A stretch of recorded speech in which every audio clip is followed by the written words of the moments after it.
Hey guys, it's Max here from Maxwell TTV, and I'm a big wrestling guy. I haven't mentioned that too much on the channel, but I love AEW, and I still watch WWE from time to time, but I am quite the big AEW fan. That's why I wanted to talk about Double or Nothing, the 2023 edition, and give a review on it. I'm a big AEW guy, but this show was a little bit of a disaster. It was a bit of a letdown for me. I was hyping this thing up for the past couple months, and then at the end of it, it wasn't great. It marks actually 1 year of me watching AEW because a year ago I flew to go see my best friend in Alabama and we started watching Double or Nothing over there. It was the first AEW show I'd ever seen and I absolutely fell in love because that was an outstanding show. This one did not live up to that, or at least the memory I have of that. And let's just dive right into it. Let's dive right into the pre-show. So, let's be honest. I love the Hardys. You love the Hardys. We all love the Hardys. But it's time to hang them up. They are fun with the crowd and all that, but their in-ring work is going to get somebody hurt, themselves or somebody else. They're not what they once were, clearly, and they're very well past the expiration date. The Hardy Boys got the win in the opening match, but it was quite a predictable match. Any match where you see Hook in it, you can kind of tell that they'll probably end up winning because Hook just doesn't lose. So the Hardys end up winning the pre-show, and now they own All Ego Ethan Page's contract, so that'll be a storyline to watch in the near future. Let's start off with the Battle Royale. I was really excited once it kicked off because it was quite good. It started off pretty damn good, and I was excited because it got my hopes up thinking, okay, we might get another Double or Nothing moment from last year. But it was really good. It was one of the best matches on the card, and I enjoyed seeing a ton of the storylines progress. The one with Keith and Strickland not being done with each other and still having grudges against each other. And then Starks and the Bullet Club Gold. That was fun. And then I wouldn't be remiss without talking about some of the spots and standout performances. Commander had a great performance.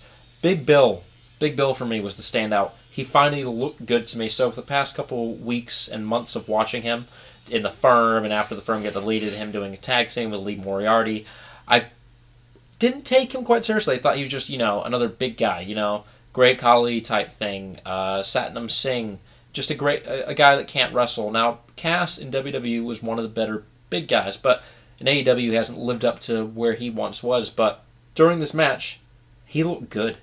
He looks really good. He looked great. And after seeing his performance, I can start taking him seriously. I see him as a legit threat to people losing to beat them in matches. So that was really fun to see. But Orange Cassidy, he got the win. But I will say the way that he eliminated Swerve at the very end was perfect. It is the most Orange Cassidy you can get out of Orange Cassidy. And then it was followed up by my most hyped up match of the entire evening. Even more than Anarchy in the Arena, more than the Four Pillars match, this was my match. Chris Jericho is one of my favorites of all time, and even I know, he's not in his prime anymore. He's not going to put on, back-to-back 7-star, 5-star matches. But I was looking forward to this match. It was no sanctions, and Sabu was in it. So they signed a contract, I think a week before this, saying that AEW is not responsible for what happens to them during this match. Now keep that in mind for later when I discuss this. My expectations, like I said, were so high. He's one of my favorites. The match was hot garbage. I mean, it started off Mayhem, Jericho Appreciation Society, fighting with Sabu and Roderick Strong. Sabu went through a table. Keep in mind, Sabu is supposed to be the special enforcer of this match.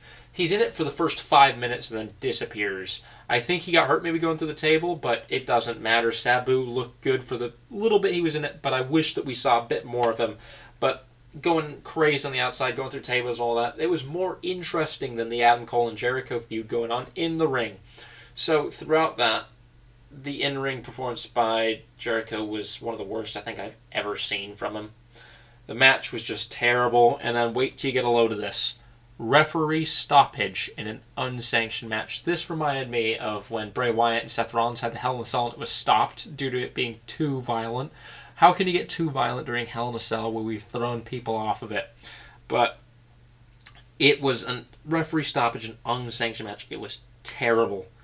It was terrible. So Honestly, it was the worst match on the card, and I was extremely disappointed, and it kind of ruined my mood for the next couple matches. I had to rewatch it before making this video because of this match specifically. FTR versus Jay Lethal and Jeff Jarrett. Now, I didn't have my hopes too high for this one because I'm quite frankly sick of Jeff Jarrett in the title scene. He's had about 15 title opportunities in the past 3 months, and it's getting boring. It's getting stale. Jeff Jarrett isn't bad anymore. He's not bad in the ring. He's still all right, and I can watch him. He's funny. Colonel Sanders in the ring is okay. And then Jay Lethal is also really good. I love the lethal injection. He's a great athlete. But the AEW, when I first started watching, had the greatest tag team division in all of wrestling, in my opinion. And I loved all the matches they put on. And now it's just Jeff Jarrett and Jay Lethal challenging everybody. It seems like, they just can't go away. They don't take a break. It's like, okay, they just lost. They'll be on next week challenging. And I'm sick of it. Now, it was with a special guest referee, the Briscoe. It was a mess. This match was a mess. The build-up to it was a bit whack.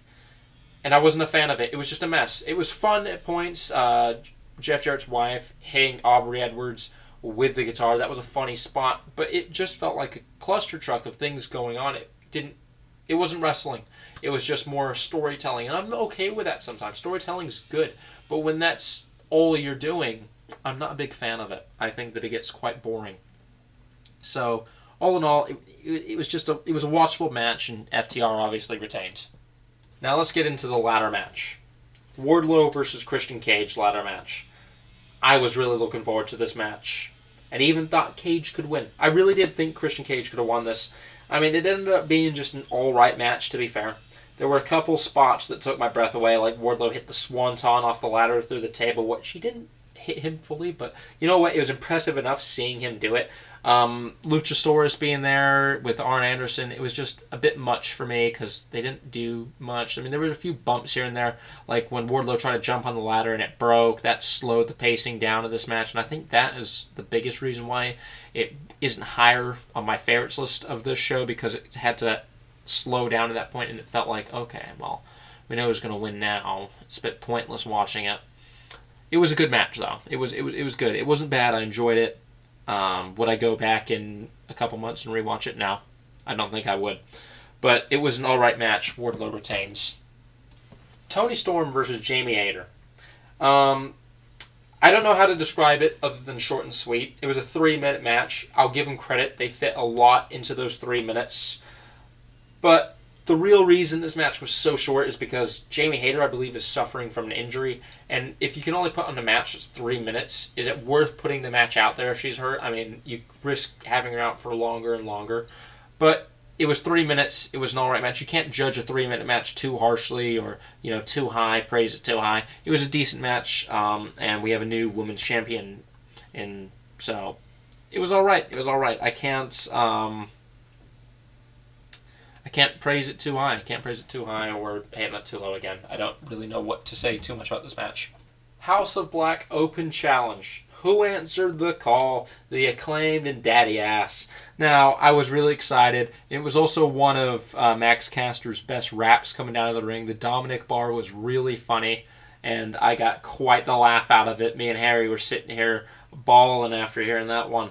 But the match was an open challenge from the House of Black, and obviously the Acclaim answered, like I just mentioned.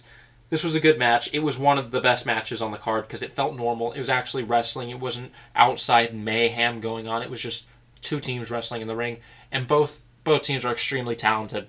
They both are, but in the end, House of Black ended up winning and retaining. Okay, the TBS Championship, Jade versus Taya Valkyrie.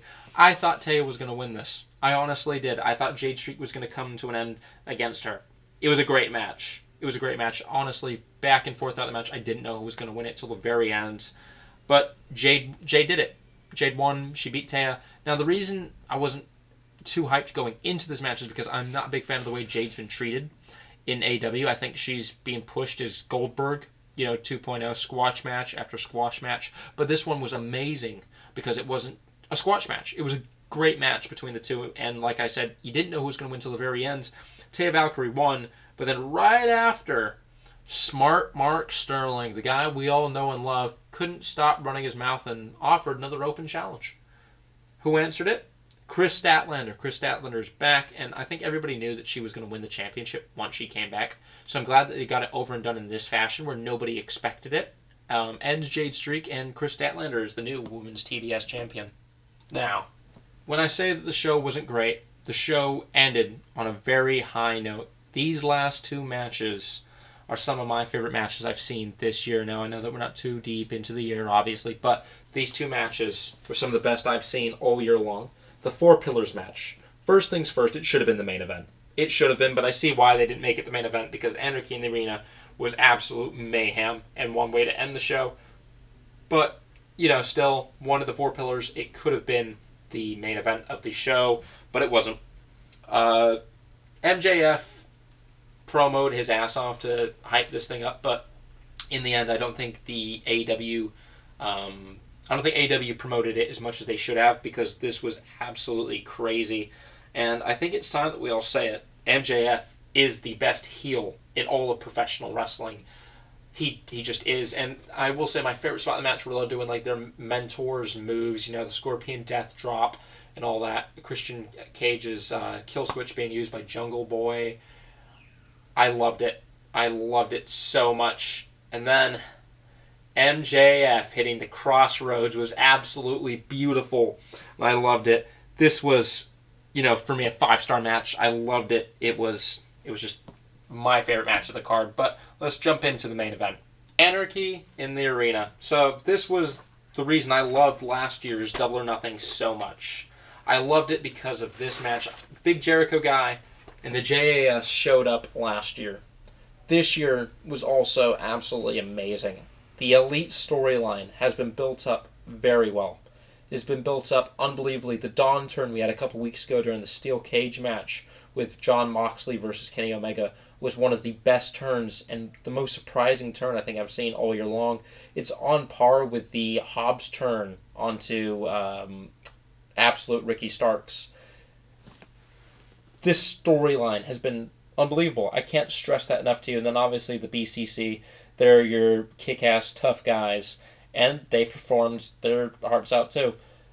Typically when I watch the Young Bucks fight, I'm not their biggest fan because it's super kick, super kick, super kick, but they kind of made it their own this match. The exploding super kick that was hit was absolutely amazing and one of the best spots over the entire year I've seen. I loved it. I lost my mind. Apparently he has superpowers now.